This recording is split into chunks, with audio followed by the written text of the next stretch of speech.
C'est la question qui taraude tous les élus de l'agglomération angevine. Combien coûtera au final la construction de la première ligne de tramway ? En décembre 2005, à l'issue de l'enquête d'utilité publique, les promoteurs du projet annonçaient une enveloppe globale hors taxe de 248 millions d'euros. 3 ans plus tard, cette somme est passée à 300 millions d'euros.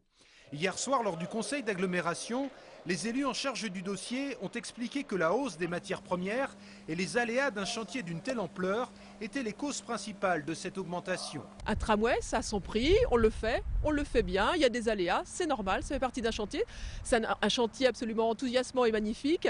Le prix d'un tramway, c'est pas quelque chose qui peut changer au gré des humeurs de l'opposition. C'est un prix qui est le prix des travaux publics, qui est le prix du travail tout simplement.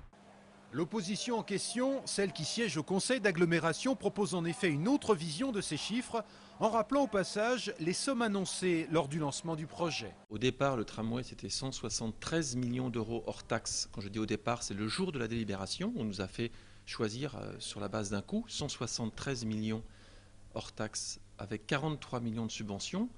Et aujourd'hui, nous arrivons à 302 millions d'euros hors taxe avec 30 millions d'euros de subventions.